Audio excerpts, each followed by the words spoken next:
So Tim Lalonde is the president of JAT Solutions. He's been working with leading edge companies for a long time to be competitive and effective.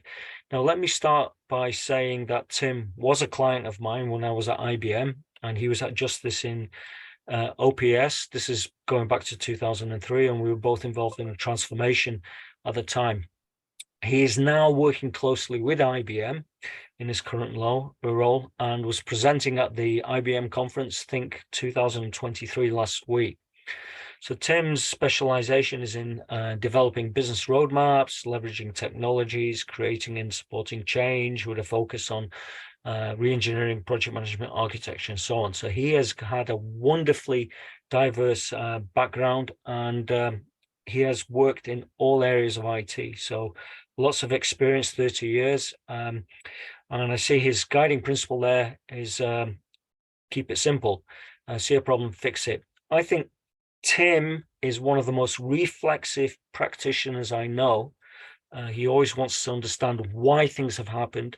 And I think this is because he is passionate about learning. So that's great for us because he wants to pass on knowledge to us, and he always does this with his team. And I suspect that this is one of the traits that he honed probably started with his time in the military. So thank you, Tim, for coming today and for presenting at today's summit. Over to you. Thank you very much, Mark, for that. It's quite humbling to hear that. So, especially somebody with your background. So, thank you for that. I'll just go through. It's a relatively high-level presentation, and like to what Mark said, I'm a silverback. Been in this game for over 30 years. I typically get brought into engagements to help organizations who can articulate where they want to go, but they don't know how to get there, so they're struggling with that. Or I've been brought in to work on engagements where their objectives aren't being met and they need someone to right the ship. So that's typically where I come in, and from that, my background is more about taking a very pragmatic approach to how it all works. So, excellent. Having said that, Tim, before you get in too far, can you share your camera for us too, please? Oh, okay. I moved my camera, so I wasn't sure if that was going to make everybody. I'll just have to. I'll have to. You're good now. Yeah, I'll just change the size of my head because I'm sure that now I look like a Max Headroom or something. And I've dated myself for those of you who don't know who Max Headroom is. So from the perspective of the brief today, it's how your style, if you're going to create a PMO, and how that reflects the organization and whether the organization is in alignment to that. Now, what's interesting is that this whole presentation is based on an academic paper that was written, and I'll give you the details a little bit later, but it goes back to what both Kevin has said and both what Mark has said and the panel has said, is that how we are getting here, we're all faced with similar challenges. There's probably over 100 people on this call, and kind of a philosophy that I have is we're all in the chairs that we are in today. I cannot change how I got to today at 3 o'clock in the afternoon, but I can change what I'm doing from here. And that's the approach that what I find that PMOs have to do, and this presentation will follow that strategy. So the relatively simple, going to have a basic introduction, and then typical to how I look at things, I'd like to take 3 passes at a problem. So what's the strategic pass, what's the tactical pass, and what's the operational pass? And today we're going to focus on culture. So what's the culture of an organization in the PMO and all of the stakeholders involved? And then finally, bringing it all together, that will actually loop in much of what Kevin has said, the panelists, and as well as Mark. So this, you've heard from some phenomenal leaders. I was just taken aback by the dearth of information that came from the panelists, and Kevin's extreme background and just depth of knowledge, and Mark and the deep research he's done about how we got to where we are. So you've heard about all of that and how to build for purpose. But the culture of an organization is very much alive and well, and all of us need to be very respectful of the fact that organizations, regardless of whether it's nonprofit, public sector, or whatever, have gotten to where they are by some form of success. So whenever you're trying to introduce change, you need to understand that the organization will always, by definition, be resistant because there is a belief of its structure from being there. And offices impact the success of it. Project management offices impact that. So the research paper is based on, it's called The Rational Typology of Project Management Office. It was written in 2013, very valuable then, extremely valuable in 2013, and it was written by the parties listed there.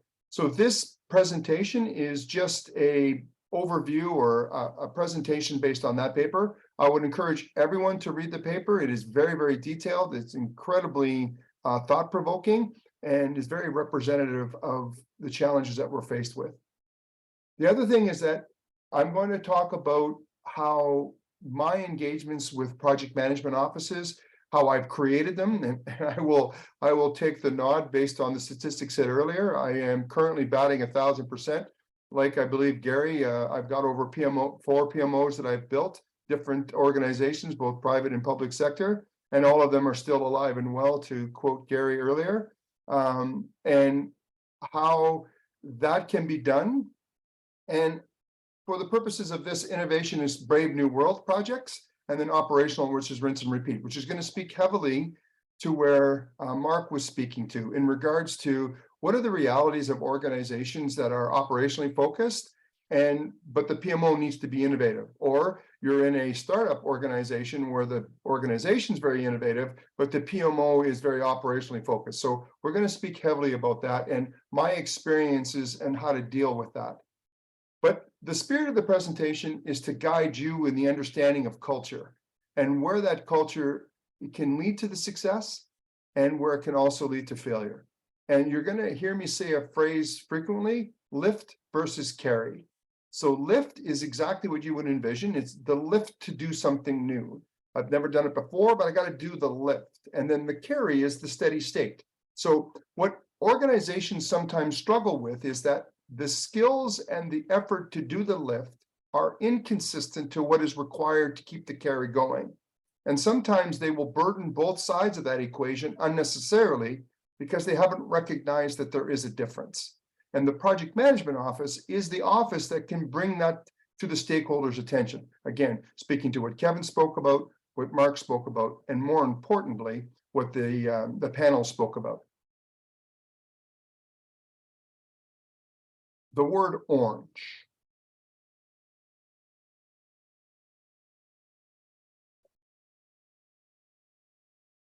Did you see the color or the fruit? This is one of the things that drives my team crazy because I bring it up a lot. And I say this phrase, I'm saying we're going to have the orange conversation because confirmation of understanding is critical to every engagement. So today I'm in a room full of over 100 people that are from PMOs or project managers. And if I said the word PMO, we're all going to have a baseline understanding that will be relatively close to each other. Now I'm going to bring the organization into the room. And I believe the lady from the energy board talked about, you say the word PMO and they think it's a 4-letter word. That's true because there's a misunderstanding. There's not a baseline. So what I find when I'm working with organizations, especially when I'm trying to build a PMO, is does everybody have an agreement? So going back to Kevin's objectives based. So what's the goal of this? What's the spirit of the engagement? What's the intent of the organization when they build their PMO? Clarify the orange, and you must clarify it repeatedly, and both the project level and such. So this is a tool that I have in my kit bag that when I'm sensing anxiety in the group or I'm sensing anxiety in the project, I'll have a level set meeting. And I'll say, okay, we're going to have the orange conversation. Can we agree on what the word PMO means? Or can we agree on what the word X means? And at first, people will get Tourette's and they'll get, they'll push back. But eventually they start to understand that a lot of the anxiety that's being forced or seen is because there's not an alignment. So Kevin and Mark spoke heavily about operationally focused versus innovation focused. What do those words mean? And what does it mean within your organization? The next one is also very important when I get brought in. And this is something that I speak with a lot of my teammates, a lot of my colleagues, a lot of my project managers that are struggling, is we use what's called the OODA loop. So it was done by John Boyd. He was a lieutenant colonel in the US military, and his strategy was absolutely incredible. And what he found and what obsessed him with was, why am I better at something than an equally trained person? So he was a fighter pilot, he was a Top Gun, and he couldn't understand. He had exactly the same training as every other pilot. He was in by definition, a lower quality aircraft, and yet he could dominate his peers, and he couldn't understand why. So he reached into the past, similar to what Mark did in regards to lessons from history, and said, why am I able to do something differently than somebody else? And what uncovered when he studied major battles of the past was he did not study it from the victor's perspective. He studied it from the losing side's perspective. So why did the losing side lose when they had superior tools and techniques and armies and so on and so forth? And what he found was that when you took an approach that said you observe something and just passively observe it. So to my teams, I say you have 2 eyes, 2 ears, 1 mouth, use them accordingly. So just observe what's going on. The purpose of this presentation is orient. So orient yourself. So apply your knowledge to what you're looking at. So this is when I start to delve into the culture of an organization. So I start to orient myself. So I notice there's lots of people from the police force on the call. They're very operationally focused. They tend to be command and control. They tend to be, everything's got to be in a standard operating procedure. And there's a reason for that. It has to do with life safety and so on and so forth. I work with other industries that are in mining or health or public sector, but they have a baseline that says what is their pattern, what's the stripes on their zebra. Orient yourself to that. Then you need to make a series of decisions and options. What are my options based on what I just looked at, how I've oriented myself to that?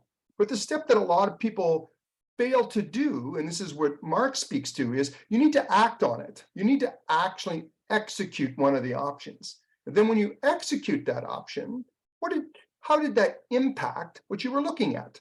So if we look at it from a project lens perspective, you've done a project, and the whole reason you do a post-mortem on is what was the lessons that was learned, so that the next time you do it, then you will fix that problem. So that's where this OODA loop, so I constantly have the orange conversation with my clients and with my teammates and with the stakeholders. And then I also have an internal thing that I work with my teams that says, where are you in the OODA loop? Are you in the stakeholders OODA loop? So are you not necessarily guiding them along, or are they directing you to go someplace that is not in the benefits?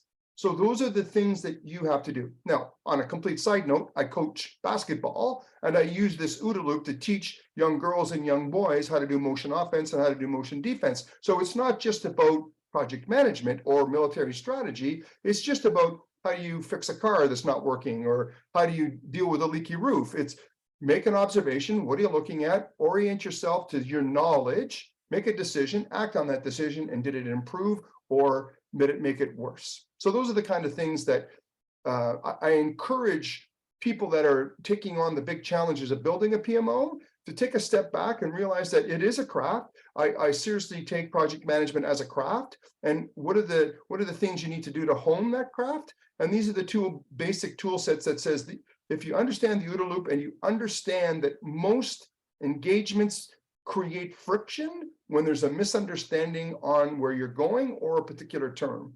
And I deal a lot with that when you get strong technical teams, strong engineering teams, whether it's in the construction industry or in the IT field, is they have a baseline understanding of something, and yet the people they're talking to have a different representation of that baseline. So they're both believing they're talking about the same thing, but they're looking at it from 2 different sides of the same equation, and therefore can create conflict. And sometimes the project management office needs to be there to understand those differences and to explain those differences, to be the translator, as it were. So again, a long way of saying, you know, what is a culture? And the purposes of this presentation, going back to the orange conversation, is it's learned and shared patterns of thought and behavior characteristics of a given group, plus the material objects produced and used by that group. So for the purposes of this presentation, this is what we're going to call culture. We may have different perspectives of it, but for the next 11 slides, this is what we're going to refer to as culture. Now, all of us today have heard from some phenomenal guests, speakers, and some great details. But ultimately, the PMO is a part of an organization. It has project managers, but the thread that holds us all together is the project. So this Venn diagram, which is again as old as time, is to remind everybody that we all have a part to play. And where are we in that conversation? Where at any given moment in time, am I the PM? Am I representing the PMO? Am I just a player within the project, or am I representing the organization? And at any given time, a single person can represent more than one role and be in one different area. And sometimes I have to remind people, for this particular moment, what role are you playing? And sometimes that little nudge along the line can help. So from that perspective, the organization, is it operationally focused? So if it's operationally focused, like to previous presenters, they're all about exploiting efficiencies, taking seconds off the lap. How do I improve where I am? Or is it a project's benefits focused? So these are organizations that are startups. They're organizations that everything they do is net new. So it might be a custom manufacturing facility, or it could be something that says, you know what, we're always doing something new. Startups are the best example. So they want to explore opportunities. They want to go out and look to see what's out there that I didn't know. But organization focused organizations, manufacturing, policing is one. Those ones are very, very much focused on seconds off the lap, and transportation, where I have a long background in, as well as also very operationally focused. So from a PMO's perspective, if your organization is in one of those two categories, what's your maturity level? Where is the PMO in this equation? Is it a large one? What's the size? The role, is it an influence role where all you're bound to is influence, or do you have accountability? Are you actually accountable for things? So again, from where you are in that moment in time, where are you? From the project manager perspective, is it a coaching style that's required? So a coaching style is looking for gaps. It's looking for what is the unknown. You're working with the team members to solve problems. And then there are other project managers that you need that are checklist based. They're all about avoiding the gaps. They're keeping the team focused on time, budget, and scope. That they have a requirement that says, you know, I need to be more focused on that. So again, the project manager is, you know, what role are you playing in this case? Does this engagement require me more to move it along, or is this engagement more to make sure that everything is the scorekeeping is going properly, because the teams are well oiled, they don't need my influence, everything is going the way it should be. But the one that most people forget, and this is the one where I'm usually brought in on, is a particular engagement, a particular project. And it speaks a lot to what both Kevin and Mark spoke to at the beginning, is this particular engagement, is it innovative? And that's a word that I choose to use, which is maybe different than other people. But what I mean by that is it brave new world? Have I ever done this before? So some of the examples I can use is I'm moving my infrastructure into the cloud, and I'm going to do it as an infrastructure as a service. There's a lot of similarities there, but it is brave new world. But what if I'm taking that infrastructure and I'm going to go to a platform as a service? It looks and smells the same, but it's different. So that's an innovative project. And the baseline that I tell my project managers is, have we organizationally done this before? Others may have done this before, but organizationally, have we done this before? If not, it's innovative. And then you need to just think about it differently. The next one is it operational? Is it rinse and repeat? It's I've done one of these, I'm going to do the next 50. So in one example, I'm going to put in a new operating system. Okay, so yep, the first one's new. Yep, first one's innovative. After I get to the second or third one, and I got 100 of them to do, it's operational now. So I can give it the operational lens. And the gentleman that spoke from the construction industry, when you were in residential, the first couple that you did, Brave New World, lessons learned, so on and so forth. Then it became rinse and repeat. Then you got into institutional. Oh, that's not new. We haven't done that before. What's different? So you want to go look for gaps. You want to go in and find the holes that are there. So from a culture perspective, you need to be able to guide your organization that says, for this engagement, is it a rinse and repeat or Brave New World? And then that becomes pivot points for you. Now, from a project management style perspective, this is what I found fascinating when I was listening to the panelists, is that their PMOs kind of were all different, but they were the same. They all had the title PMO, some of them formal, some of them informal, but they were acting in those roles. Some of them were very clear. We're serving PMO, we serve. Others were controlling, where no, we have the standards, we have the rules, we have accountability, everybody's going to use these tools. And then there was this other group that says, you know what, sometimes we have to partner, sometimes we have to share resources, so on and so forth. So ultimately, there's three styles. It can be a serving style, a controlling style, and a partnering style. So it's like, there is no magical math here. It's just what works for the organization that you're in, but more importantly, identifying where you fit, right? Where do you fit as a person? Where does the PMO fit it? Where does the organization fit? So if you look at that, serving, you're servicing to others, you're doing administration, it's coordination, it's guidance, you're doing lots of training, which again was spoken of, you're doing about project performance. But the key word here is everybody in the PMO, every project manager always has influence. And I say this across all of the people I deal with, never sacrifice your craft. If you are in the role of a project manager, even though you may not do it full time, it may be just for this side of the desk engagement, it is a craft, respect the craft, you always have influence. Never give up your influence just because the organization isn't necessarily understanding of it. It's just like you would never ask a tradesman to forget every skill that they've learned in doing what they're doing. So you want the craft to be always honored and you always have influence. In a controlling world, you actually have the management of projects. You're now responsible and accountable for that. You have templates that you're forcing the standards. You can enforce compliance. You do evaluations. More importantly, you do surveillance. And lastly, you have the authority to act. So if something is non-conformant, you can actually act. So there's the old adage, people don't do what you expect, they do what you inspect. So a controlling PMO is very much making sure that PMOs are well trained, they all have the same standards, they're onboarded properly, all of the things that are recipes for success. That's a controlling PMO. And that's ultimately the types of PMOs that most organizations envision when they hear the word PMO.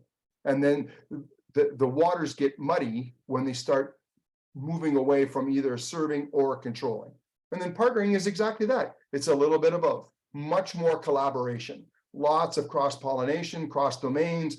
Center of excellence tends to be the word of the day, where other PMOs, other project managers are coming there. They're pooling resources, they're sharing best practices, but very much lateral communications. They're going across the board.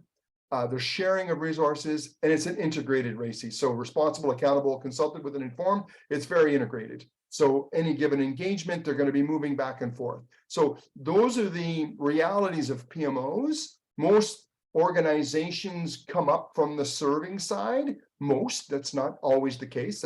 In one particular one where I set up, it was specifically set up to be controlling, and that was going to be the dictate from the stakeholders. And because of their leadership, it was very successful. Other ones, the stakeholders needed to be educated. They needed to be informed on how all this works, because they didn't know what it was, but it was easier for them to understand it in the rearview mirror. So they were able to look backwards and go, oh, okay, now I get it. But they needed individuals to lift them into that serving mode, or into more of a partnering and controlling mode. Now we look at it from, this is right out of that research paper. So it's just graphically looks different, but it's the same principle. So the roles, you can either be a superordinate role, you can be a subordinate role within the PMO, you can be balanced or you can be a co-equal. But the key here is that if you're serving, you tend to exploit efficiencies. If you're in the controlling side of the equation, you're much more keen on exploring, that you're really trying to push the organization to find those gaps. It's the search of the unknown, so that when it does go to steady state, it's far more supportable, it has a much higher level of success, and you're able to realize the benefits. And partnering is that ability to bridge the two worlds, because sometimes partnering is going to force you to go left or right on that side. But the balanced approach is that ability that says, you know what, in any given engagement, I may need to be more subordinate. On another one, it needs leadership. So I'm going to be subordinate or superordinate. Other times, nope. The actual engagement teams and the project management office are nicely aligned. We're going to be co-equals, lots of stuff going on. And those are those decision points that you as a person inside the PMO needs to educate your organization on. But the key takeaway from this is, are you focused on exploiting seconds off the lap or exploring new opportunities? And all of us have the opportunity to make that decision at any given point. So subordinate is very much active and controlling and accountable. Superordinate, that is their raison d'etre, is to make sure that everybody is playing nicely in the sandbox and they're following the rules. Subordinate is very passive, service-oriented, influence. How can I help? It's a constant conversation of how can I help? Co-equal is, again, more partnering, more collaboration, more coaching. And this is where you start to see that style really come forward, in that ability of when you can get an organization to see the PMO as a value-added player on the larger team, as opposed to a referee or scorekeeper. And that's that ability to change the mindset of an organization. And then balance is, again, it's very hybrid. It's adaptable. It's for this given involvement, I need to do this or I need to do that. It's very matrix reporting. Nobody, like lots of people, lots of domains need to be informed, so on and so forth. Very consultative, very much, you know, you're going involved, you're trying to figure out what's going on, you're focusing on the why, that kind of stuff. But the real key message here is, are you looking to exploit or are you looking to explore? And sometimes you need to understand that this engagement needs to be heavy one way or the other, or balanced. So exploit is all about operational efficiency. That is what drives you. It is, you're a franchise, you're Tim Hortons and you're building franchises. The first couple that you did with the new style, everything was Brave New World. You had to do lots of report backs. You had to figure out where the efficiency was. And then after that, it's just bang, bang, bang, get them in, get them out. Then when you change your redesign, you got to go through a proof of concept again. You got to go through that again. So no particular organization needs to be all in on one style, but they need to understand that there is a difference between being innovative, net new, or exploiting seconds off the lap. And in an exploit world, it's all about avoiding the slack. It's all like, no, everything's got to be accounted for. Whereas in explore, no, I've got people on the bench. I got people from other expertise. I got more cash I can draw from. What I want to leverage that slack. And I've actually built it into the project. I've allowed for contingency. And again, similar to what Kevin and Mark were saying, highly focused on the benefits. That's what drives you, because the costs are a reality of what you're doing. And of course, you've always got to report the costs, but it's not what you're going to be measured against. It's, are you achieving the goal? And what I always tell my project teams when we're working on these types of projects is, what's the spirit of the engagement? Is the spirit of the engagement is X. So in the case of this large migration project I'm doing of a bank going into the cloud, the spirit of the engagement is to get into the cloud. That's the spirit of the engagement. How we're going to get there is going to change dramatically. We don't know at the beginning exactly the actual path to get there. We know the roughed in parts, but we don't know all of the different variations of the theme. So the teams need to be told it's safe to deviate from the norm, as long as the deviation is explored and contained. Because sometimes you got to avoid someone going too far afield, but ultimately you want to create an environment that shows they're safe to bring up these ideas and innovation, but always doing a checkpoint that says, are we meeting the spirit of the engagement? Now, if it's a very complex engagement, you might have 4 or 5 deliverables along the way, and each one, the deliverable is the goal. And you need to allow for variance to get there. Those are the projects that always become successful. And those are the projects that typically not only get the benefits that they thought they were going to get, they typically get more benefits because they've been able to alter the culture of the players that got them there.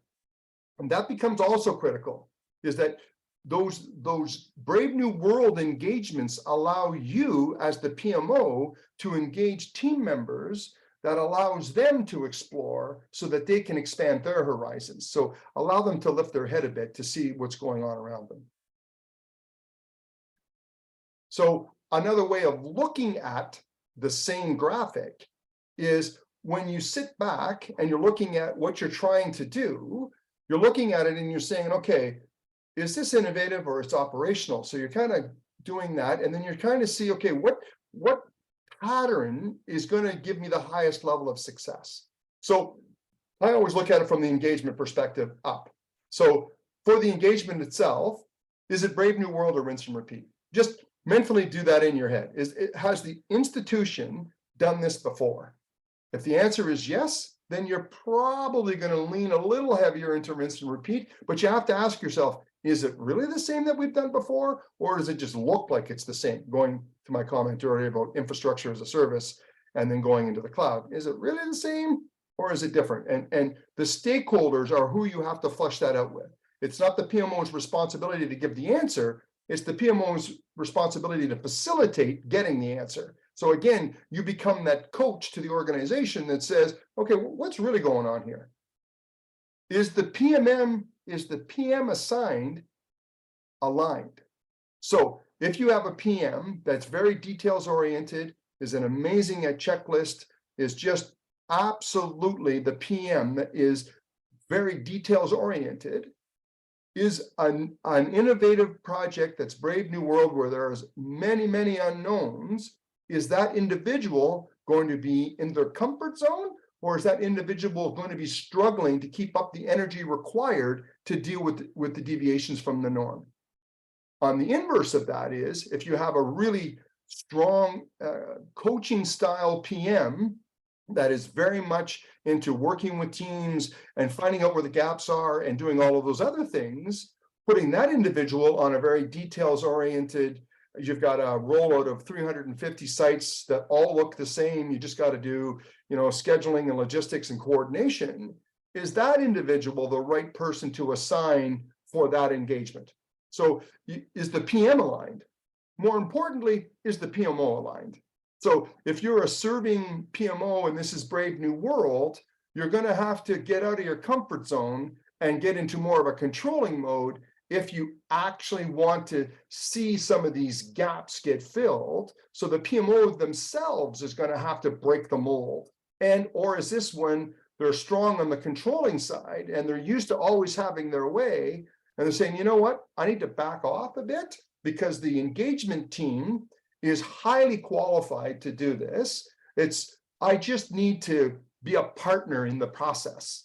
Then that's the PMO decision that needs to be made. And those are the things that the leaders of a PMO need to understand at time. Not everything's the same.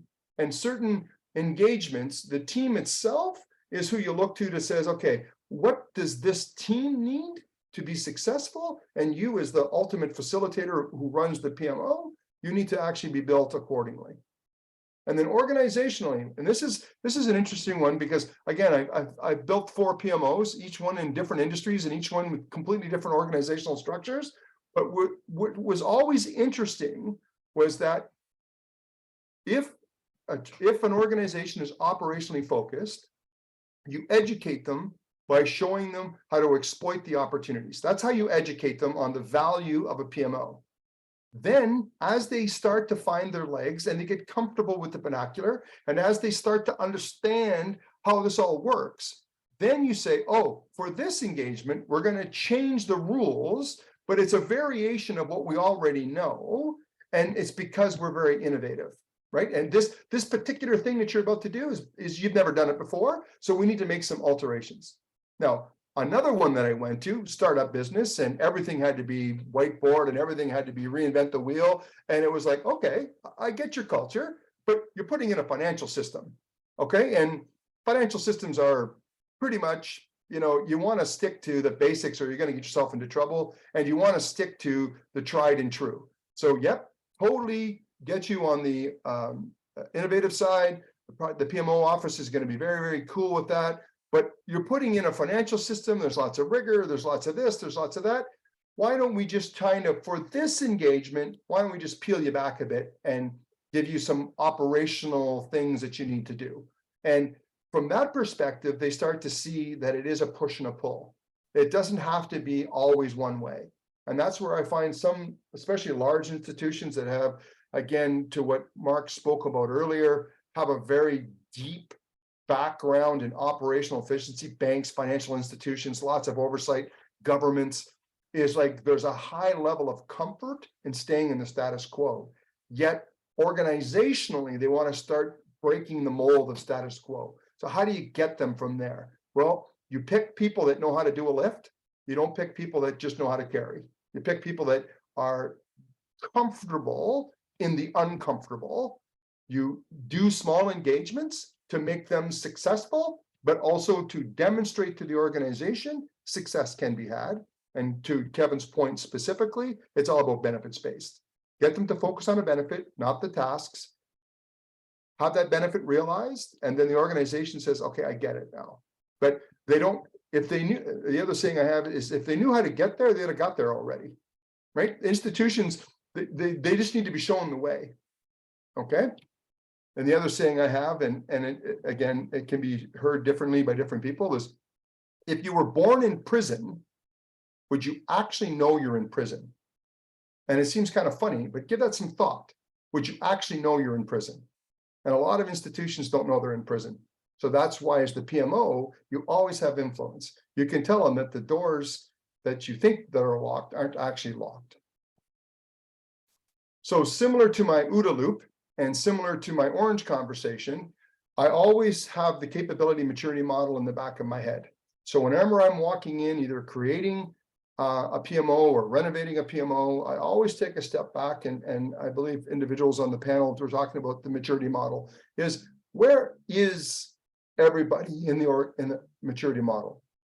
I've been in way too many organizations that are operationally fantastic in a particular area, whatever that area is. They're manufacturing, or they do something, they do it exceptionally well. And the comment I'll push back to the executives is you have $100 to spend, and you're spending $90 of that on something you're already good at, and you're only going to move your maturity model incrementally.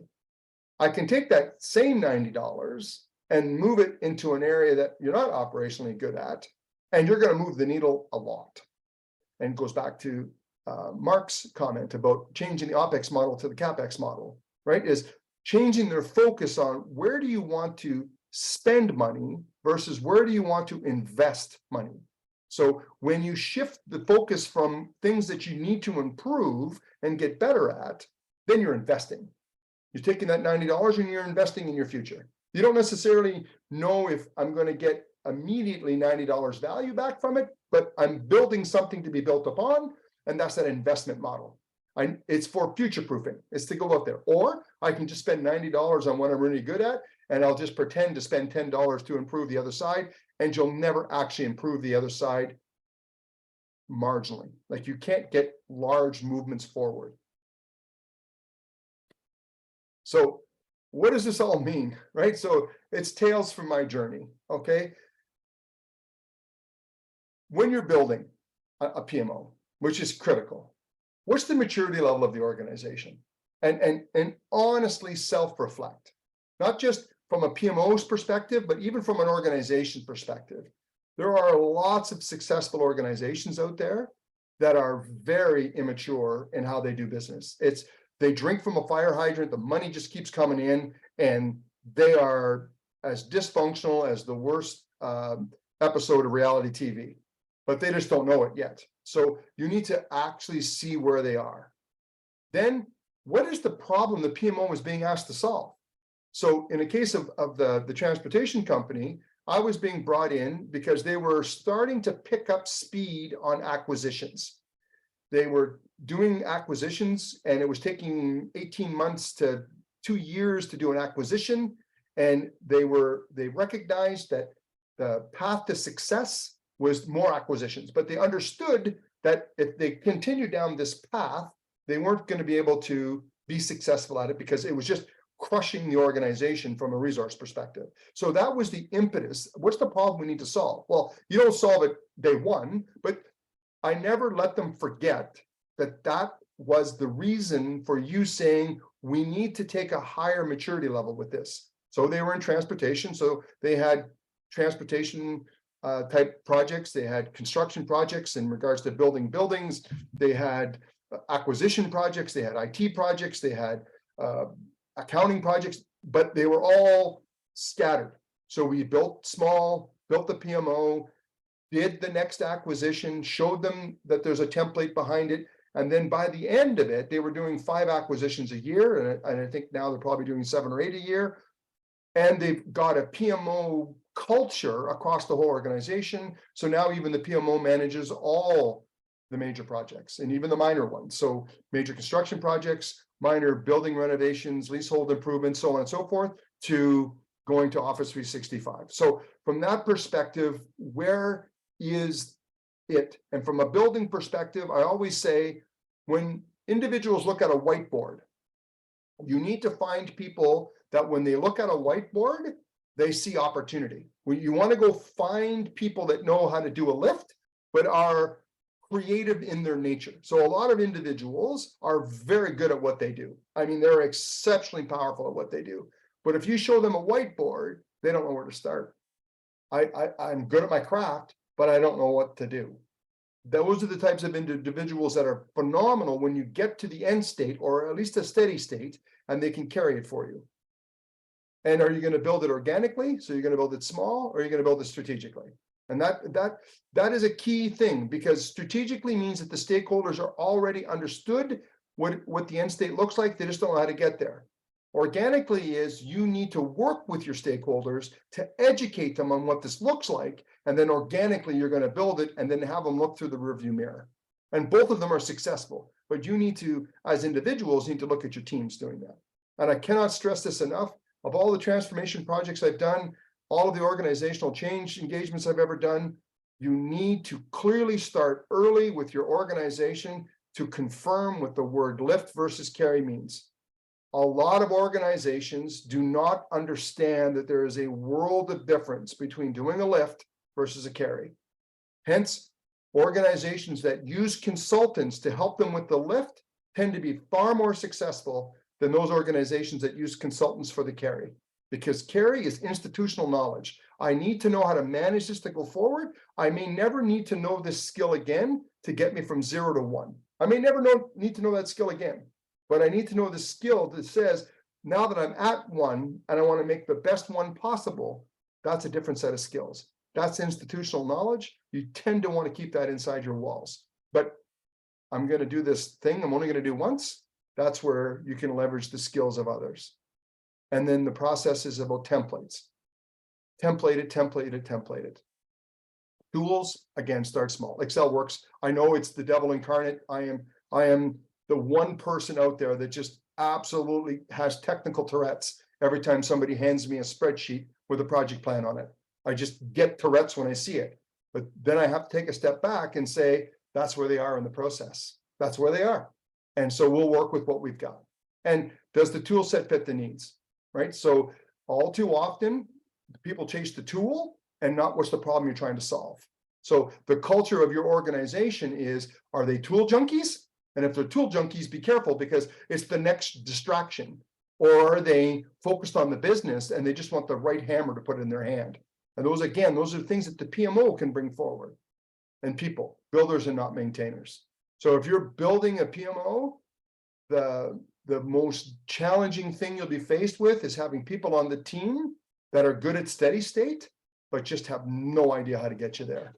and they'll speak the right language, they'll use the right words, but they will not be able to give you that leadership that you need to achieve that goal.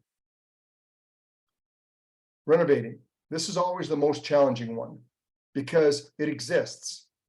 Probably been successful, but everybody knows it's just not lining up properly. It's just not doing what everybody needs it to do. So that's where that OODA loop comes in and says, okay, what's working versus what's not working? So, you know, if I looked at the parts manifest of an existing PMO and it has all the parts for success, why isn't it successful? Then that's where you need to understand, you know, what needs to be changed. And that's where things need to be measured and you know, how is the PMO being rewarded? Because people always tend to lean in to what they get rewarded on. So if they're being rewarded operationally, they're not going to want to deviate from that. If they're being rewarded for the benefits, then you're going to want to lean into that. So what is their vision? What is the vision? What is their execution pattern? Where is it headed? What is working? What is struggling? All too often, when I get brought into a PMO, there's been some level of trust that's been lost, or it's a level of trust that's been strained, and everybody wants to focus on the part that's broken.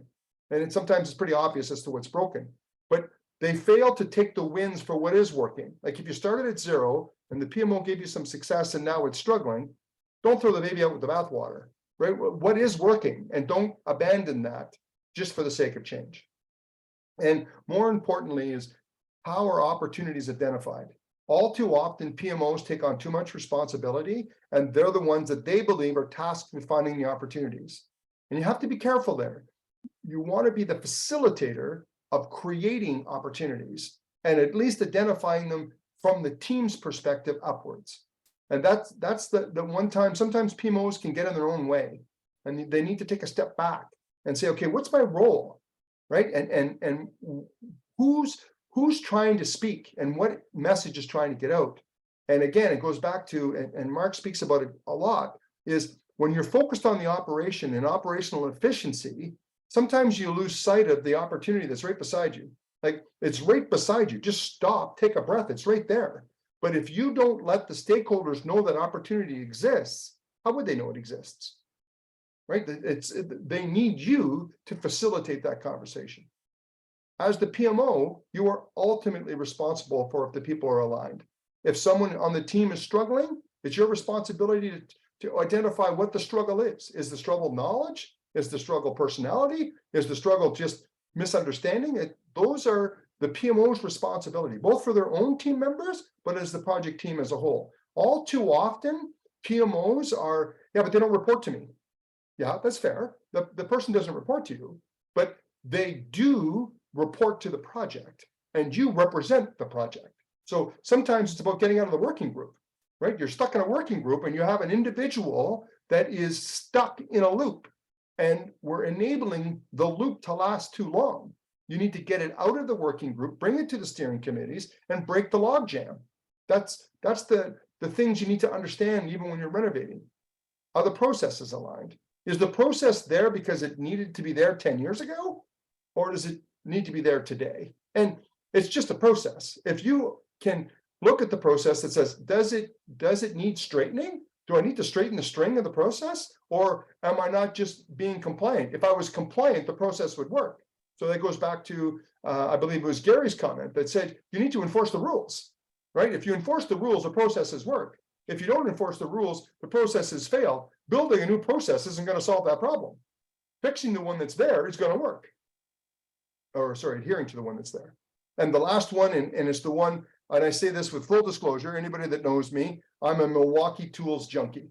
I'm a DIYer. I've probably got every Milwaukee cordless tool that they make, and I'm talking, I got a lot of them. So I am a tool junkie, but I always ensure that my tool aligns to the purpose. I have never bought a tool that I've never used, nor have I bought a tool just to build a project. So what I mean by that is, it's okay to be tools focused, but if the tool is the distraction, then be careful. And I'm going to say a phrase that I learned from HP in my early ITIL days, because again, I'm a silverback. A fool with a tool is still a fool. And I say that not to be rude, but it is an observation. A tool for the sake of having a tool benefits no one. A tool in the hand of a craftsperson actually creates work, creates the benefits that you were looking for. So does the tool fit the purpose? And again, as much as I get Tourette's, Excel can be that tool. But all too often, people want to renovate the PMO, and the first thing they attack is the tool. And I always ask, is the tool wrong, or is how you're using the tool wrong? And that is a difficult question to answer, but it needs to be answered honestly. Because in the particular environment that I'm working in now, I was brought in to transform a managed services company. They had a tool that helped them with their service desk, and that service desk tool actually had a project management component to it as well.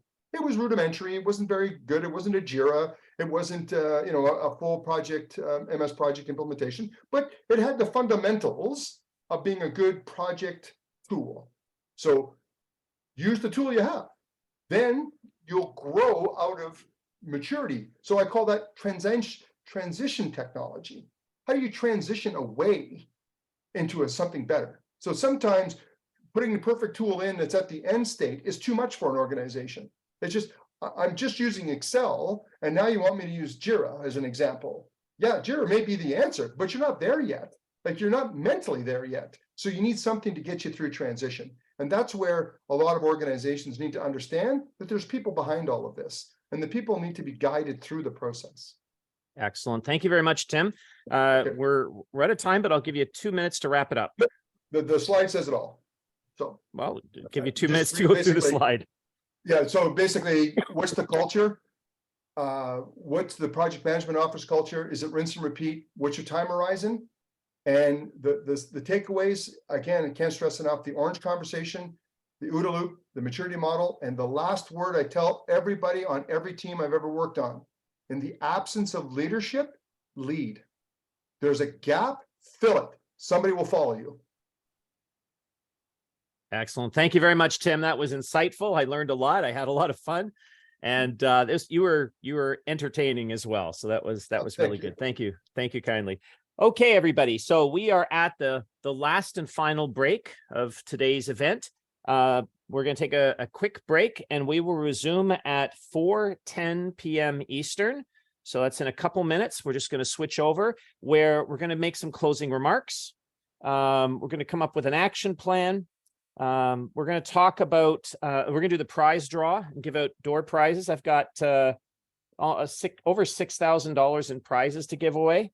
And we'll talk about the PDU codes and all that stuff. So please stay on.